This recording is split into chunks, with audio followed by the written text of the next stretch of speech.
엄마 아빠 모두 알고 할아버지 할머니 시사님까지 우리 동네 어린이 병원.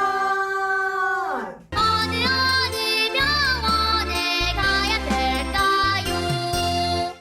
선생님, 저는 원래 그렇게 걱정이 많은 편은 아니거든요. 그쵸. 근데 시생아를 키울 때는 이게 모든 게 다 신경 쓰이더라고요. 그때는 막 출산한 지 얼마 안 돼서 더 그런 것도 있어. 아이들이 사실 심장박동도 더 빠르고 숨도 조금 다르잖아요. 네. 숨소리가 다르다고 걱정하시는 분들도 꽤 있거든요. 약간 쌕쌕거린다 뭐 이런 소리도 그르렁거린다. 하시고. 맞아요.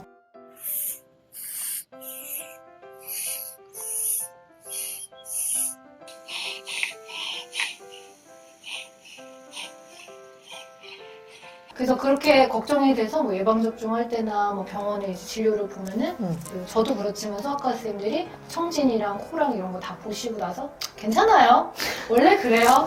아니면은 폐소리 깨끗합니다. 그냥 그러고 넘어가시거든요. 그쵸. 대부분은 네, 그래요. 네, 네. 네, 문제가 있는 경우도 있지만은 그래서 그러면 또 뭔가 찝찝하게 그렇죠. 느껴지는 것 같더라고요. 뭐 이렇게 말하기도 좀 그렇고, 근데 왜 그러는 거예요? 이렇게 얘기할 수 없고 그래서 그래서 이게 괜찮다는 건 알지만 왜 그런지 좀 알면 네. 다음에 또 그러더라고. 그래서 그런가 보다. 그럴 수가 있잖아요. 알겠어요. 도대체 왜 그러는 건가요? 소리의 정체에 대해서 알려드리도록 하겠습니다. 네. 다른 증상도 하나도 없고 기침, 열, 뭐 콧물 이런 증상들도 거의 없고 뭐 소아과에 갔는데 대부분 괜찮다라고 얘기를 들었다면 이제 보통은 후두 아니면 코에서 나는 소리일 가능성이 많습니다. 코는 여기 있고요. 음. 후두는 어딘지 좀 설명해 주세요. 성대 바로 위에를 후두라고 하는데요. 여기가 기관지 입구예요. 이거를 넘어서게 되면은 이제 양쪽으로 나누게 돼서 기관지로 가고 폐로 가게 되는 네, 거예요. 네.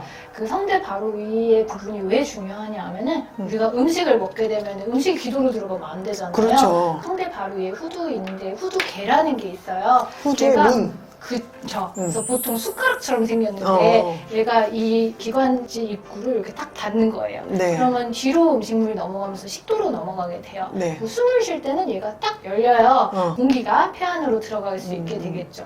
근데 우리 신생아들은요, 이 후두개가 역할을 잘 못해요. 아직 애기니까 미성숙하지. 미성숙하고 그리고 얘가 연골인데 이제 말랑말랑하거나 어. 아니면 약간 변형되어 있는 아이들도 있어요. 그리고 이제 후두 주변에 조직들이 있을 거 아니에요. 애가 막 울거나 아니면은 뭐 일교차가 심해서 아니면 건조하거나 이런 기후 변화가 있을 때는 또 잘 부어요. 자극을 쉽게 받는군요. 자극을 너무 쉽게 받아요. 그러다 보니까 이 입구가 약간 변형이 있거나 이게 제대로 작동이 안 돼서 숨을 쉴 때 얘가 딱 열어줘야 되는데 약간 살짝 못 열거나 살짝 밥만 열었어. 떨거나 이럴 수 있어요. 그러면은 숨이 들어가면서 이 성대랑 요 기도 쪽이 좁아져 있기 때문에 쌕거리는 소리가 들리는 거예요. 피리 불듯이. 네.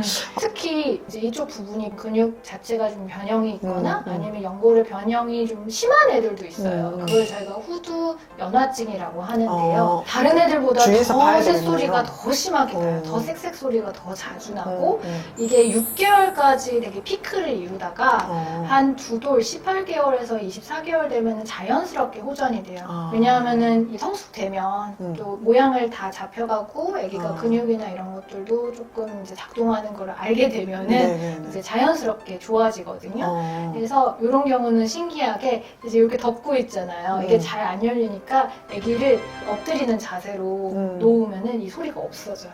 열리거든. 그렇구나. 너무 귀엽잖아요. 근데 이런 친구들도 소리는 굉장히 심하게 나는데 그냥 지켜보는 거예요. 뭔가를 해주진 않아요. 네, 왜냐하면 이거 자체를 뭐 수술을 할 수도 없고 그렇죠. 자연스럽게 커나가는 거를 지켜볼 수밖에 없기 때문에 숨 쉬는데 문제가 없으면은 굳이 네. 수술을 해서 교정할 거는 네. 아니네요. 만약에 숨 쉬는 데 문제가 있었으면 이게 잘 안 덮이니까 삼킴곤란, 사례가 막 너무 자주 걸리거나 아니면 호흡곤란이 있어서 청색증, 입술이 파래지거나 애가 파래지는 증상이 있겠죠. 네. 뭐 그런 경우라면 당연히 병원에서 조치를 취해야 되는데 그렇지 않은 경우는 대부분 그냥 경과관찰만 하게 됩니다. 이제 후두에서 나는 소리는 조금 미성숙해서 그럴 수 있다. 그리고 지켜보면 대부분 호전된다.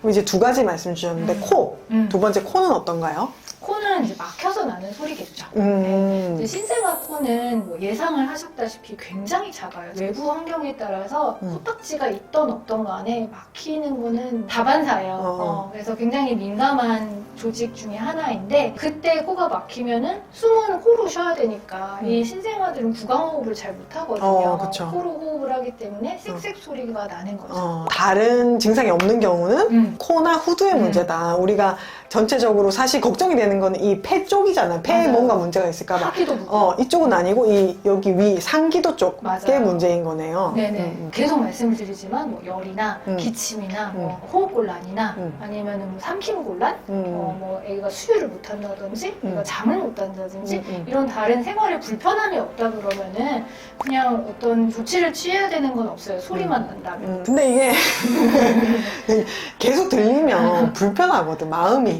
그렇죠. 또 한마디씩 쟤 왜 저러냐, 오는 사람마다. 얘 소리가 이상한데? 그리고 또 한마디씩 하신단 말이야. 맞아요. 그러면, 아이, 괜찮아요. 이렇게 하기 좀 그렇잖아요. 근데 이제 가끔 이제 보면 제 주변에도 막, 그래서 코딱지를 파줬다든가, 세척을 해줬다. 세척을 해줬다든지, 막 이러신 그런 영상 경우들이. 찍어서 올리시는 분도 꽤 있어요. 이 영상을 통해서 정말 말씀을 드리고 싶어요. 애기 코딱지 쌕쌕 소리가 난다고 해서 코를 자꾸만 이제 세척을 해주시는데 그거를 되도록이면 좀 안 해주셨으면 좋겠어요.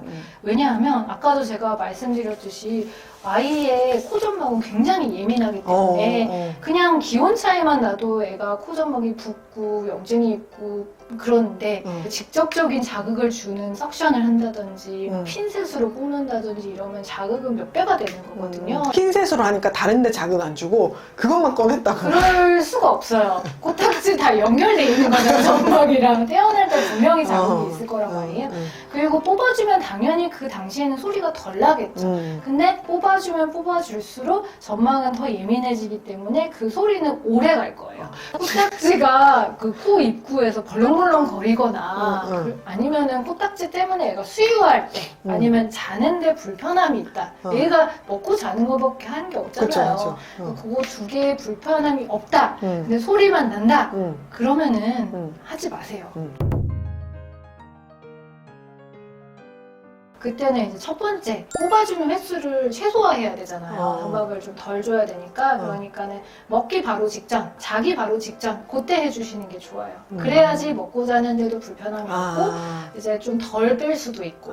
네. 그러니까 결국 목적은 먹고 자는 걸 잘하기 위해서니까 그 직전에 해줘라. 직전에 해주시는 게 제일 좋고요. 네네. 그다음에 두 번째는 이제 코 점막이 건조할 때 석션이나 뽑아줬을 때는 자극을 더 많이 줄 수 있기 때문에 점막을 자극하는 걸 최소화하기 위해서 그 점막이 촉촉해져야 돼요. 네, 그래서 석션을 해주시기 전에 식염수나 물을 좀 넣어주시고 석션을 해주시는 게 맞습니다. 그래서 저는 목욕하고 나서 좋아요. 해줬어요. 그러면 이제 굳이 그러면 이렇게 넣어주지 않아도 굳이 물을 안 뿌려도 이게 좀 촉촉해 습하잖아요. 그 상태에서 좀 그것도 해줬어요. 좋은 방법이에요. 뭐 식염수는 신생아용으로 나온 어떤 식염수도 상관없어요. 아니면은 그냥 식염수를 우리 약병에 넣어서 뭐 한두 방울 이렇게 코에다가 넣어주시는 방법을 쓰셔도 됩니다. 꼭 그 제품을 사용을 안 하셔도 상관은 없는데 만약에 뿌려주는 거를 이제 사용하고 싶다 그럼 방향이 되게 중요한데 수영장에 통 들어가서 물 흡입하면은 물 엄청 맵잖아요. 뇌에 들어가는 느낌이야. 네. 그래서 그런 느낌이 아이들이 엄청 싫어한단 말이에요. 그 느낌을 좀 최소화하기 위해서 코 안쪽으로 뿌려주시거나 직선으로 뿌려주시지 마시고 바깥쪽으로 뿌려주시는 게 맞습니다. 그 뽑아주는 기구도 되게 다양해요. 어떤 거는 진짜 뭐 기계로 나와 있는 것도 있고요. 흡입해가지고 뽑아주는 용도도 있고 이렇게 동그랗게 생겨가지고 이렇게 뽁뽁이처럼 생겼어요. 되게 뽑아주는 다양하네요. 것도 있고 되게 다양한데 어떤 거를 사용해도 상관없는데 입구 쪽이 너무 얇은 거는 쓰지 않았으면 좋겠어요. 그냥 자연스럽게 흘러나온 거를 뽑아주는 거기 때문에 입구 쪽에 나와 있는 걸 뽑아주는 거지 이 안쪽까지 석션을 해주는 용도가 아니란 말이에요. 그 석션기의 그 팁이 너무 뾰족하거나 너무 얇게 되면 이 안쪽으로 들어갈 수가 있어요. 그러면 또 점막 자극을 하기 때문에 좀 뭉툭한 거를 선택을 하시는 게 좋고 석션하는 것도 너무 막 이제 엄마 아빠 볼이 홀쭉해질 정도로 이렇게 석션을 하시는 분이 있어요. 근데 약간 국수 먹는 정도의 그 석션 강도? 코록 정도 그 정도로만 해서 네. 입구 쪽에 있는 분비물만 석션을 해주시면 되겠습니다. 네. 이제 신생아 그르렁거림이랑 쌕쌕거리는 소리. 이게 쌕쌕거리니까 약간 천식 이런 것도 막 생각하게 되거든. 근데 이제 그 정도는 아니고 그러면은 병원에서 얘기하셨겠죠. 신생아 때는 좀 그럴 수 있다. 그래서 아이가 불편해하지 않거나 하면은 좀 지켜봐 주시는 걸로 네. 하겠습니다. 네. 오늘도 좋은 말씀 감사했습니다. 다음에 또 봐요. 안녕.